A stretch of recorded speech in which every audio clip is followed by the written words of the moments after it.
Following on the heels of a sharp pre-dawn bombardment, the attack began in heavy fog which grounded Allied air power. Progress was slow in the northern Munchau area, but one battle group under Joachim Peiper of the 1st SS Panzer Corps penetrated deep into U.S. lines, and by the end of the day was racing for the Meuse bridges. The German 5th Army smashed through the lines of the 106th Division, but faced a harder task against the experienced 28th Division. Confusion reigned in Allied ranks as German soldiers disguised in U.S. uniforms infiltrated their lines. It was not until the afternoon that Allied High Command realized that the attack was more than a feint and began to organize reinforcements. After 2 days, only Peiper's battle group remained unchecked and continued to make significant progress in the north. But it wasn't easy.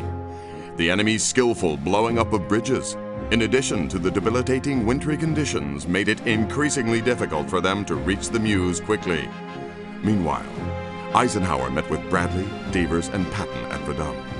The plan was to turn Bastogne into a fortress city where the German offensive would be stopped.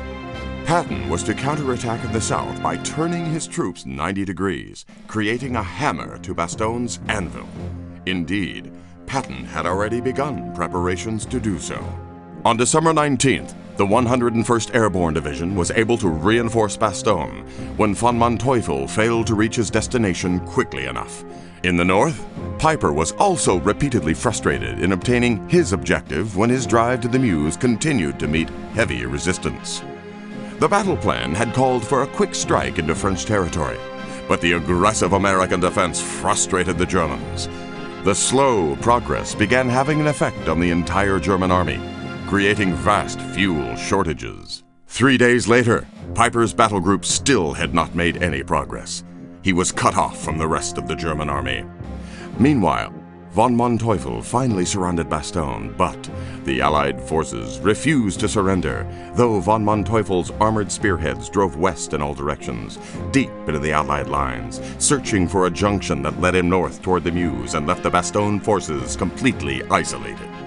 By the end of the 24th, Manteuffel's army stood just short of Marche on the Meuse. This was the high watermark of the German offensive. It was at this moment that Patton began to attack from the south, and the weather cleared sufficiently for the Allies to be able to finally use their air power. On the day after Christmas, just 10 days after the Battle of the Bulge began, Bastogne was relieved by the U.S. 4th Armored Division. Wacht am Rhein had failed.